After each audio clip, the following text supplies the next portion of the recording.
Shalom teman-teman, pada pagi hari ini kita akan mengikuti ibadah. Sebelum memulai ibadah, saya akan membacakan sebuah firman Tuhan yang diambil dari 1 Korintus 1 ayat 9. Allah yang memanggil kamu kepada persekutuan dengan anaknya, Yesus Kristus, Tuhan kita adalah setia.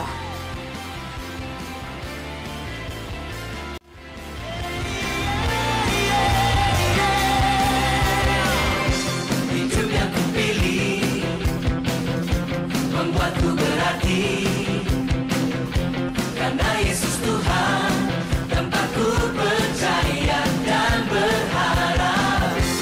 Buka mataku, lihat sekelilingku.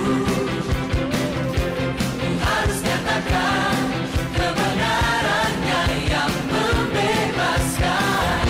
Karena kuasamu, karena kehebatanmu.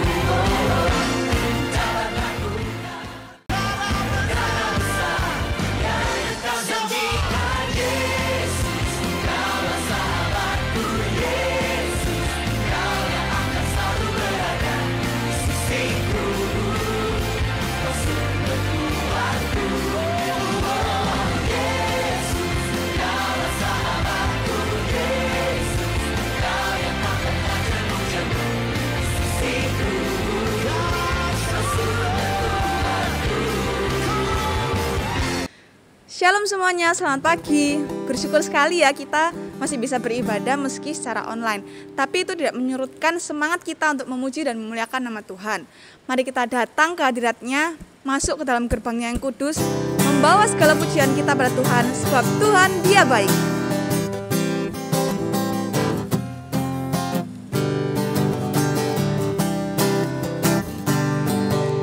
Mari masuk gerbang-Nya,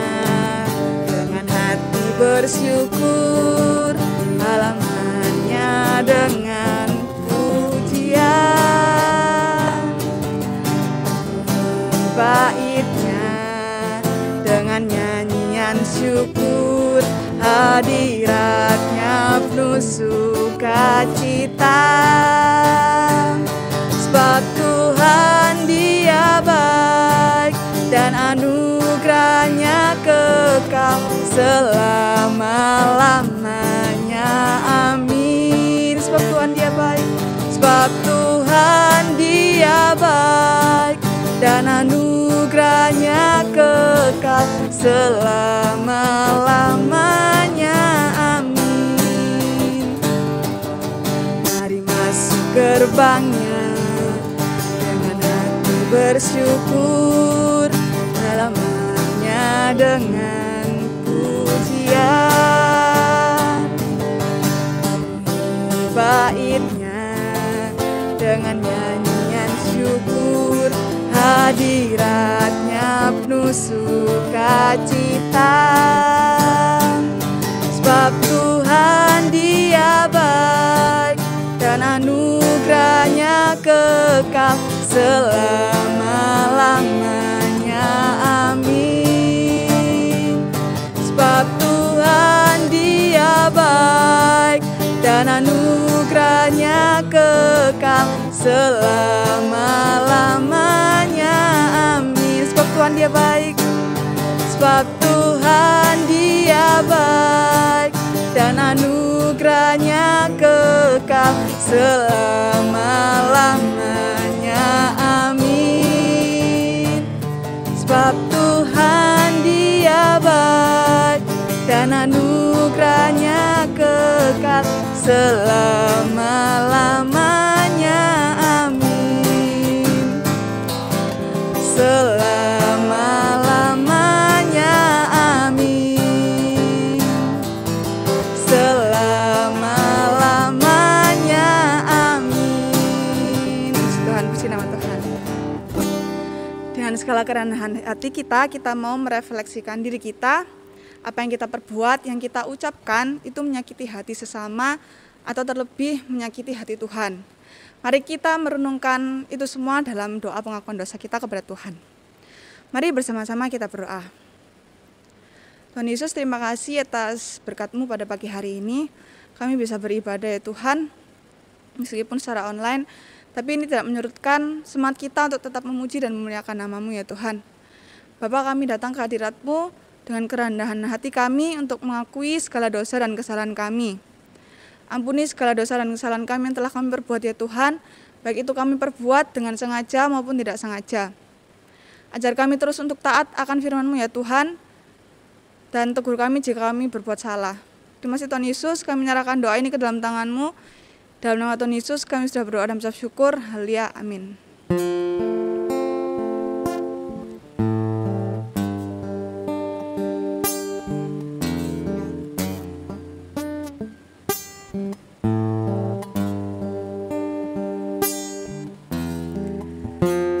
Father everlasting, the all-creating one, God Almighty, through your Holy Spirit, considering Christ the Son, Jesus our Savior. I believe in God our Father, I believe in Christ the Son, I believe in the Holy Spirit, God is three in one. I believe in the resurrection, that we will rise again, for I believe in the name of Jesus.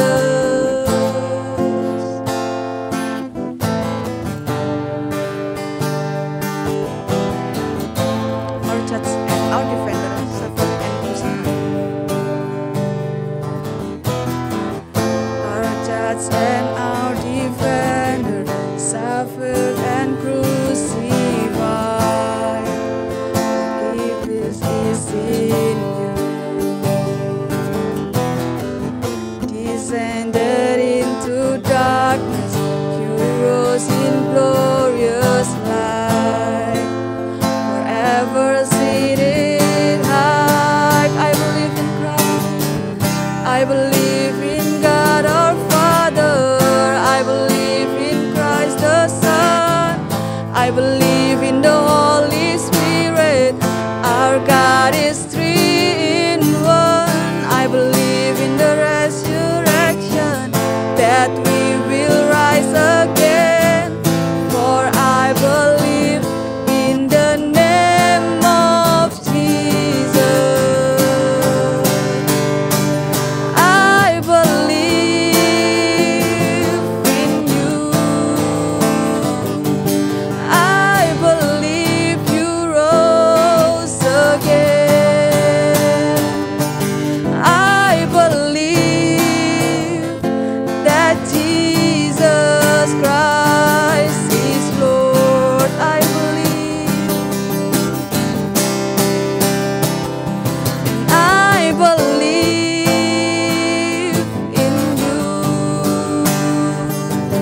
I believe you rose again.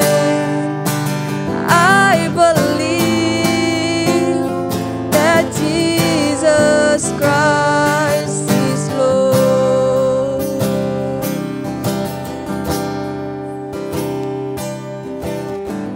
I believe in God our Father, I believe in Christ the Son, I believe in the Holy Spirit, our God is three in one. I believe in the resurrection, that we will rise again, for I believe in the name of Jesus, for I believe in the name of Jesus, for I believe in the name of Jesus. Sebagai umat yang telah mengaku dosa dan yang telah diampuni dan percaya kepada Tuhan Yesus Kristus sebagai Tuhan dan Juru Selamat kita, terimalah berita anugerah yang terambil dalam 2 Korintus 5 ayatnya yang ke-15. Demikian firman Tuhan, dan Kristus telah mati untuk semua orang, supaya mereka yang hidup tidak lagi hidup untuk dirinya sendiri, tetapi untuk Dia yang telah mati dan yang telah dibangkitkan untuk mereka. Dan juga terimalah petunjuk hidup baru yang terambil dari kitab Ibrani 4 ayatnya yang ke-16. Demikian firman Tuhan, sebab itu marilah kita dengan penuh keberanian menghampiri tahta kasih karunia, supaya kita menerima rahmat dan menemukan kasih karunia untuk mendapat pertolongan kita pada waktunya. Amin. Demikian pembacaan ayat firman Tuhan, biarlah ini menjadi pedoman kita untuk dalam melakukan kehidupan kita sehari-hari. Nah, tiba saatnya kita membuka telinga kita untuk kita bisa mendengar suara Tuhan, apa yang Tuhan inginkan dalam hidup kita, supaya kita lebih dekat dan tahu apa isi hati Tuhan, dan kita bisa melakukannya dalam kehidupan sehari-hari. Ajarku mengerti.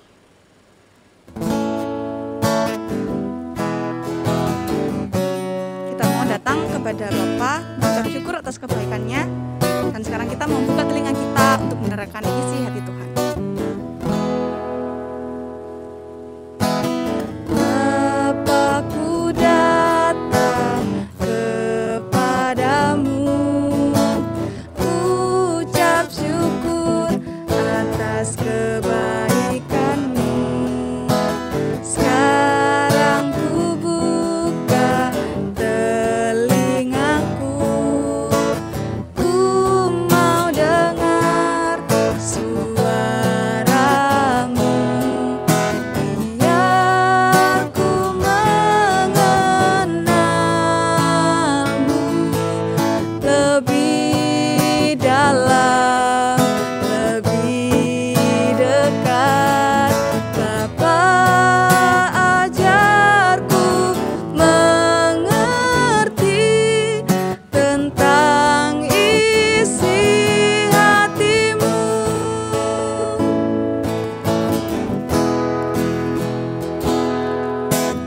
Bapa-Ku datang kepadamu, ucap syukur atas kebaikan-Mu. Sekarang ku buka telingaku, ku mau dengar suara-Mu, biar ku mengenal-Mu lebih dalam, lebih dekat. Bapa, ajarku mengerti tentang isi hati-Mu, biar ku mengenal-Mu lebih dalam, lebih dekat. Bapa, ajarku mengerti tentang isi hati-Mu.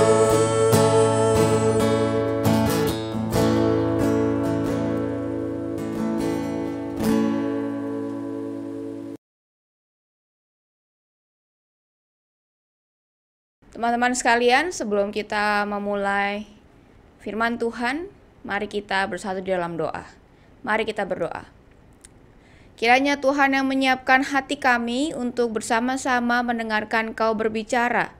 Siapkan Tuhan, kiranya kami yang sama-sama mau membaca dan merenungkan boleh diubahkan. Berkati hamba-Mu yang menyampaikan, kiranya nama Tuhan yang dimuliakan. Terima kasih Bapa. Demi Kristus Tuhan kami yang hidup, kami berdoa kepadamu. Amin. Teman-teman sekalian, mari kita buka Alkitab kita dari 1 Samuel 7 ayat yang ke-12. Kita akan membaca satu ayat saja. 1 Samuel 7 ayat yang ke-12, demikianlah firman Tuhan. Kemudian Samuel mengambil sebuah batu dan mendirikannya antara Mispa dan Yesana. Ia menamainya Ebenezer, katanya, sampai di sini Tuhan menolong kita. Teman-teman, hari ini saya akan membawakan sebuah tema, yaitu kita akan bahas topik tentang Ebenezer.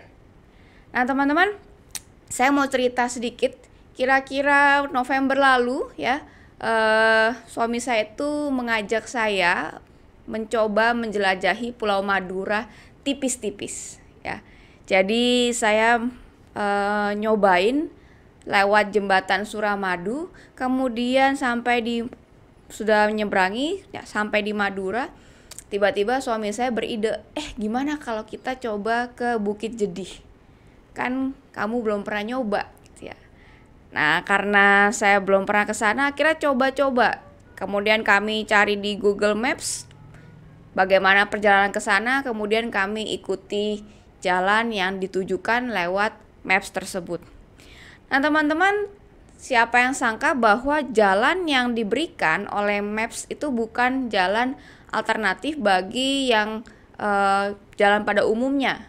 Jadi ternyata saya diberikan alternatif jalan-jalan tikus, sehingga yang saya lewati itu kebanyakan adalah perumahan-perumahan warga, kemudian jalan kecil berkelok-kelok, becek ya, kemudian tanah licin segala macam, banyak kerikil, dan saya sempat takut jangan-jangan nih kita kesasar, karena suami saya juga dia pernah ke Bukit Jedih ini, tapi dia tidak merasa bahwa dia melewati jalan ini. Wah, jangan-jangan kesasar nih, jangan-jangan ini jalannya salah nih, mapsnya ngaco dan sebagainya. Tapi teman-teman, ketika sampai, wah, semua terbayar. Oh, ternyata ini Bukit Jedih dan sebagainya. Nah, teman-teman, dari yang penting dari sebuah perjalanan itu adalah foto-foto ya. Tentu kita sekarang kalau pergi nggak pernah melepaskan dari foto. Kita akan mencoba memotret, mengabadikan supaya kita bisa mengingat apa yang terjadi hari itu. Sehingga ketika kita kilas balik, oh kita ingat lewat foto ini, oh aku pernah ke sini, aku pernah ngapain aja, aku pernah melakukan ini, wah ini di usia sekian, oh ini di tahun sekian, ini di liburan sekian, dan seterusnya. Teman-teman, kita setuju hidup ini ibarat sebuah perjalanan, di mana penting bagi kita untuk berhenti sejenak, kita memotret dan mengabadikan peristiwa yang sudah kita alami saat itu. Sehingga tema hari ini sangat pas sekali, yaitu Ebenezer, sampai di sini Tuhan menolong kita. Teman-teman sekalian, apa artinya Ebenezer? Yang pertama, teman-teman, Ebenezer itu akan mengingatkan kepada kita bahwa Tuhan selalu menolong kita. Teman-teman, Ebenezer ini berasal dari kata Ibrani ya, yang artinya Eben, yaitu batu, dan juga Ezer yang artinya penolong. Jadi Ebenezer itu kira-kira diartikan sebagai stone of help atau batu penolong ya. Nah, pertanyaannya, apa yang ditolong dan siapa yang ditolong? Kalau teman-teman melihat di dalam konteks 1 Samuel 7, itu merupakan satu perikop bagian di mana di sana Israel sedang mengalami masalah.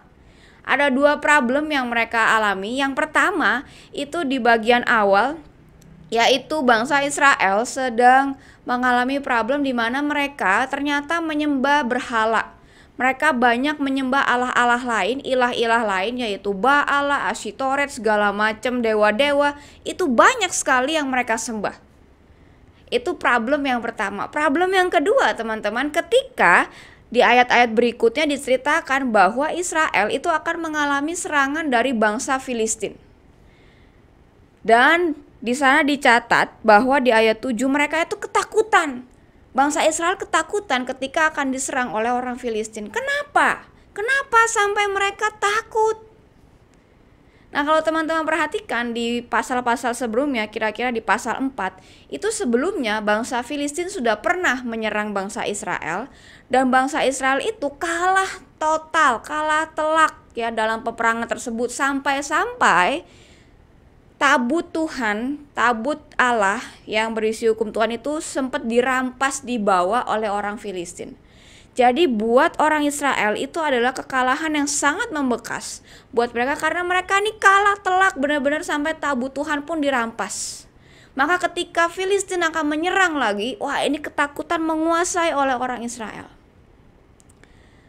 Tapi teman-teman, dalam dua problem ini Tuhan memberikan jalan keluar. Tuhan kasih solusinya ya. Melalui Nabi Samuel itu mengingatkan supaya orang Israel ini bertobat.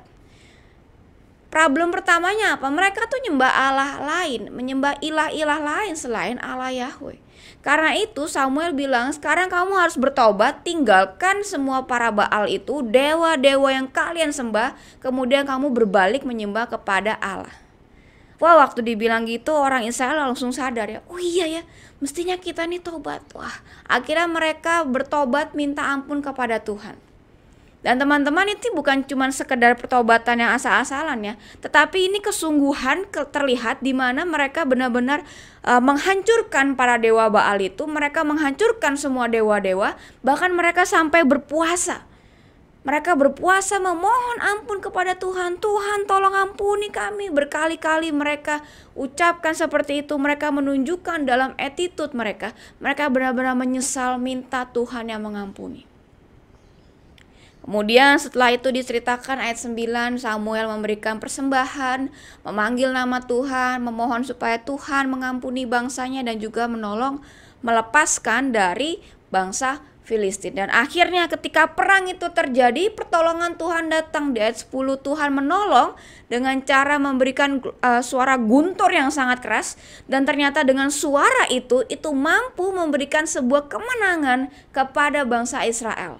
Yang tadinya mereka kalah telak, tapi dengan pertolongan Tuhan, Tuhan yang melakukan, Tuhan yang bekerja, mereka akhirnya bisa mendapatkan kemenangan.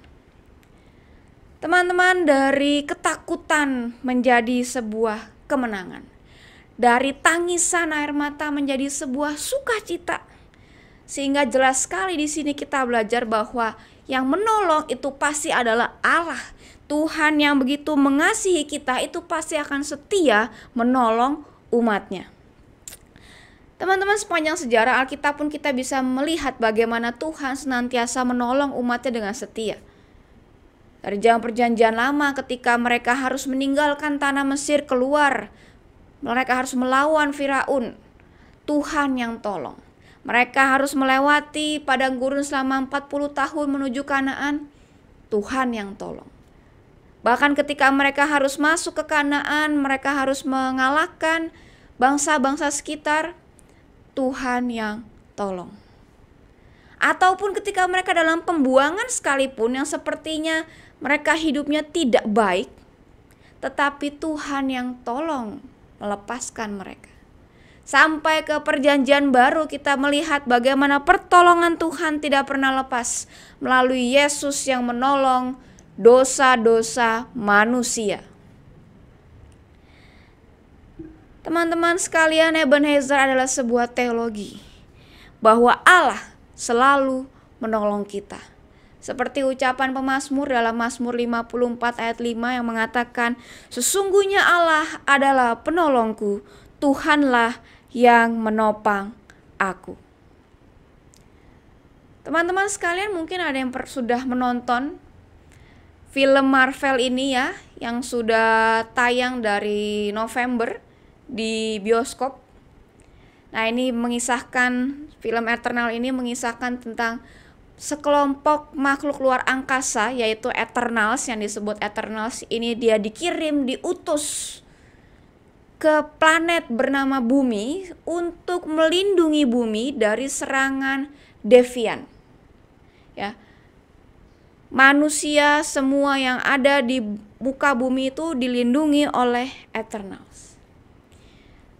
Yang namanya yang menolong pasti lebih kuat, sosoknya lebih hebat, punya kemampuan lebih, karena yang ditolong adalah sosok yang lemah yang perlu bantuan dari pihak lain, pihak luar.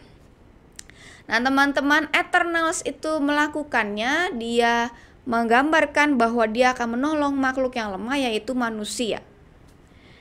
Nah, teman-teman, kita seperti itu ya, kita adalah makhluk yang lemah, kita ditolong oleh yang lebih berkuasa.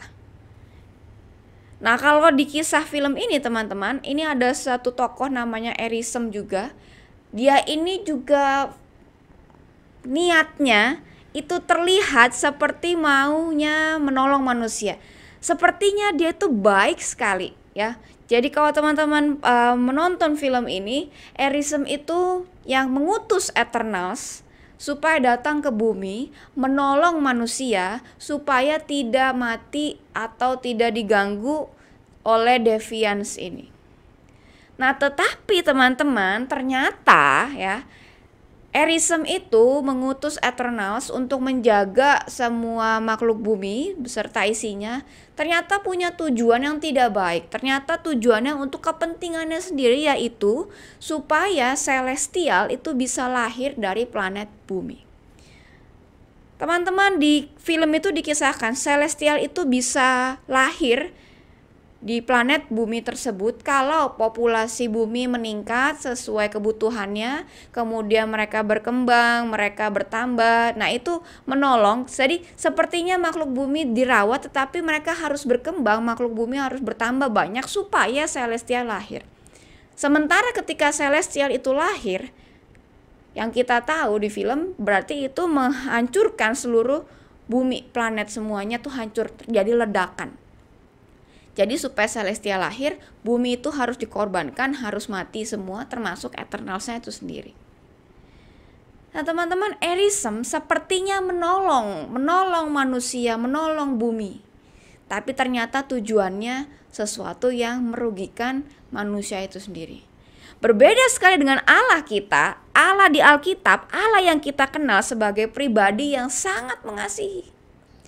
Ketika Allah menolong kita, Dia menolong karena Dia mengasihi kita. Allah itu mau menolong kita karena itu adalah naturnya yang mengasihi kita, sehingga Dia akan lakukan yang terbaik untuk umat ciptaannya. Maka teman-teman, di awal tahun ini kita masih awal-awal masuki bulan Januari, di bulan yang baru, di tahun yang baru, minggu-minggu di awal, mari sama-sama kita mengingat kembali bahwa Allah itu adalah Allah yang menolong kita. Maka teman-teman bisa mengingat apa yang telah Allah lakukan di masa lalumu. Apa yang telah Allah lakukan di masa lampau, di tahun-tahun yang telah engkau lewati. Mungkin Dia menjagamu ketika engkau sakit. Mungkin Dia menghiburmu ketika engkau patah hati, ketika engkau kehilangan. Mungkin Dia memberikan engkau kelegaan. Mungkin Dia menjaga engkau ketika engkau sakit, ketika engkau mengalami masa-masa berduka. Dan mungkin Dia selama ini yang menyertai engkau ketika engkau mengalami masa pandemi ini. Sekolah online, kuliah online, yang mungkin usaha kesusahan, harus banting tulang, kemudian banting setir, harus usaha apa lagi, harus bagaimana, semuanya kita mungkin kesulitan. Dan teman-teman, Allah yang telah menolongmu, menyertaimu sepanjang masa lampau, Ia adalah Allah yang sama, yang tahun ini juga akan menolong engkau, yang akan menyertai hidupmu, yang senantiasa akan berjalan bersama engkau. Karena itu teman-teman, mari bersemangatlah. Mari kita sama-sama semangat, sama-sama kita kuat untuk menghadapi, menjalani tahun yang baru ini. Karena Ebenezer, Tuhan selalu menolong kita. Yang kedua, poin yang kedua, Ebenezer itu berarti kita selalu butuh untuk diingatkan. Kita selalu butuh untuk diingatkan. Nah, kalau teman-teman perhatikan, mengapa Samuel melakukan peletakan batu tersebut? Untuk apa? Teman-teman, sebuah batu yang diletakkan oleh Nabi Samuel itu adalah sebuah batu peringatan. Yang namanya batu peringatan itu adalah sebuah batu yang tujuannya bukan untuk disembah, tetapi sebagai sebuah monumen peringatan akan suatu peristiwa di mana mereka bisa mengingat kembali bahwa pertolongan Tuhan nyata saat mereka mengalami kesusahan. Misalnya seperti kita di Surabaya ada monumen Tugu Pahlawan. Tujuannya apa sih? Kalau kita melihat itu, kita bisa mengingat, oh ini perjuangannya para pahlawan. Kita ingat kembali kepada masa-masa para pahlawan di masa lalu. Oh iya, kita bisa mengingat perjuangannya. Sama ketika melihat kepada batu tersebut, orang Israel bisa mengingat kembali kepada Ebenezer, di mana Tuhan adalah Tuhan yang menolong mereka sampai sejauh itu. Maka peletakan batu tersebut menjadi sebuah momen mereka mengingat kebaikan Allah, mereka bisa bersyukur atas hal itu, dan mereka bisa memuliakan Allah dalam hidupnya. Ketika mereka mau melakukan sesuatu, mereka ingat, oh iya ini Tuhan menolong. Maka kalau Tuhan sudah tolong, bagaimana aku harus hidup? Memuliakan Allah. Ketika mungkin mengalami masa-masa yang sulit, ini menjadi sebuah momentum penggerak sebuah bangsa supaya mereka selalu mengingat kebaikan Tuhan yang tidak pernah habisnya. Dan kalau teman-teman perhatikan, memang banyak sekali batu-batu peringatannya atau yang semodel seperti Ebenezer ini sepanjang sejarah di Alkitab kita. Misalnya ketika saat Israel dipimpin oleh Yosua bisa menyeberangi sungai Yordan, mereka mendirikan peringatan juga, monumen tersebut, batu peringatan. Atau ketika kita melihat Yakub mengalami pergumulan, kemudian dia ditolong Allah. Dia melakukan apa? Dia mendirikan sebuah mezbah sebagai sebuah peringatan, batu peringatan, tempat monumen, momen di mana Yakub bisa mengingat bahwa di sanalah Allah pernah menolong dia. Atau sekarang ketika kita memiliki hari Sabat, hari Sabat sendiri merupakan sarana caranya Allah yang diatur oleh Tuhan untuk kita kembali mengingat bahwa sepanjang minggu ini Allah menolong kita tiada hentinya. Teman-teman sekalian, saya jadi teringat kepada sebuah aplikasi yang mungkin teman-teman pernah main ya. Beberapa teman-teman mungkin punya apps ini, Facebook ya.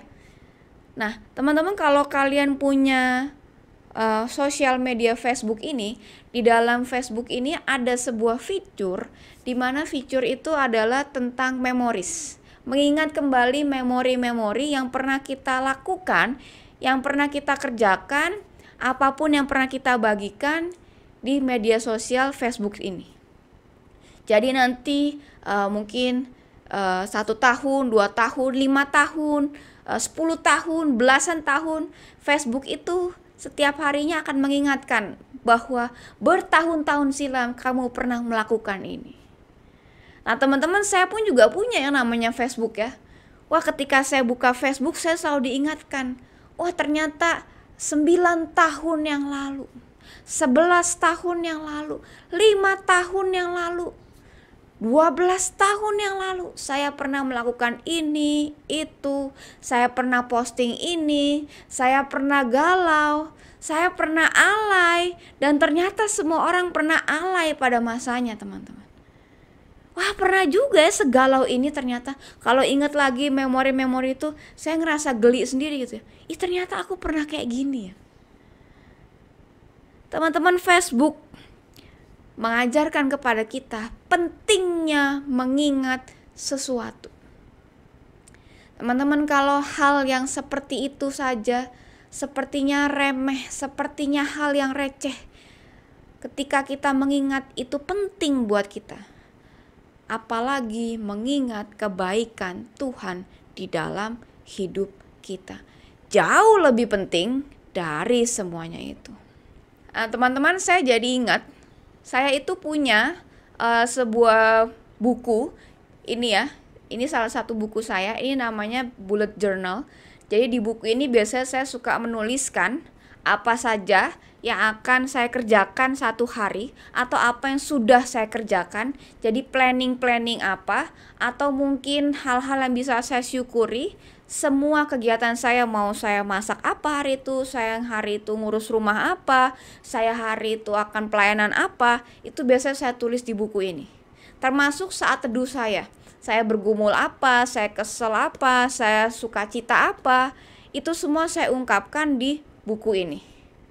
Nanti setiap bulan atau bahkan di akhir tahun, saya bisa kembali membuka apa saja yang telah Tuhan ajarkan, lakukan, dan Tuhan tolong, Tuhan sertai sepanjang bulan tersebut atau sepanjang tahun tersebut. Teman-teman, buku ini menolong sekali karena saya butuh diingatkan. Ketika saya putus harapan, ketika saya takut, ketika saya ragu, saya butuh diingatkan bahwa sudah sekian banyak pertolongan Allah yang tidak pernah habis di dalam hidup saya. Karena itu teman-teman, mari kita sama-sama mengingat kebaikan Tuhan dalam hidup kita. Mari kita mengingat kembali apa saja yang telah Tuhan kerjakan, dan itu membuat kita bisa bersyukur bahwa ternyata Allah selalu ada dan menolong kita. Karena itu teman-teman, mari kita belajar mengingat kebaikan Allah. Mungkin itu dengan kita bersaat teduh, mungkin dengan kita beribadah dengan sungguh, mungkin ketika kita belajar mengucap syukur, atau ketika kita berdoa kepada Allah. Teman-teman, mari kita belajar mengingat kebaikan Tuhan. Hari ini kita sama-sama belajar teman-teman bahwa Tuhan selalu menolong kita. Karena kita tahu Ia adalah Allah yang akan terus mengasihi kita, sehingga kita harus terus mengingat dan mengingat, tidak boleh melupakan bagaimana Ia memberikan pertolongan demi pertolongan dalam hidup kita. Ebenezer, sampai di sini Tuhan menolong kita. Amin. Mari kita berdoa. Kami bersyukur Tuhan, begitu banyak hal yang Tuhan kerjakan dalam hidup kami. Terima kasih pertolongan Tuhan yang tidak pernah habis-habisnya. Kalau kami boleh terus mengingat, kami boleh terus kembali kepada apa yang telah Tuhan lakukan dalam hidup kami, seharusnya itu membuat kami selalu bersyukur dan tahu bahwa kami tidak menjalani kehidupan ini sendirian. Kami bisa tahu bahwa Tuhan menyertai kehidupan kami. Bahkan di tahun yang lalu Tuhan sudah sertai. Ketika kami masuk di tahun ini, kami tahu Engkau adalah Allah yang sama, yang akan pelihara, menolong, menyertai hidup kami. Terima kasih Tuhan untuk segala kebaikan Tuhan. Kami bersyukur karena Engkau adalah Allah kami. Dan kiranya Engkau selalu menolong kami, mengingat. Kiranya Roh Kudus memampukan kami untuk selalu mengingat dan mengingat bagaimana Allah yang sampai saat ini selalu setia menuntun hidup kami. Ebenezer. Amin. Teman-teman yang terkasihi, barusan kita sudah mendengarkan firman Tuhan. Biarlah firman Tuhan ini dapat kita terima, dapat kita renungkan, dan tentunya dapat kita lakukan dalam keseharian kita. Dan sebagai ungkapan syukur pada Tuhan, marilah kita memberikan persembahan maupun persembahan minggu atau persembahan perpuluhan melalui rekening di bawah ini. Nah, jangan lupa juga bahwa setiap Sabtu jam 5 sore ada acara West Talks. Jadi West Talks ini dapat kita ikuti melalui Zoom atau IG Live. ID dan password Zoom akan diberitahukan lebih lanjut. Dalam acara West Talks ini, kita akan bersama-sama memuji nama Tuhan, merenungkan firman-Nya, dan berdoa dalam komunitas Westlight.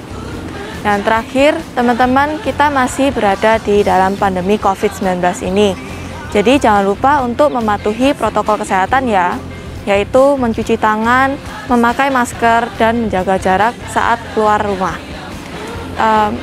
Marilah bersama-sama kita menjaga kesehatan dan keamanan keluarga dan komunitas di sekitar kita.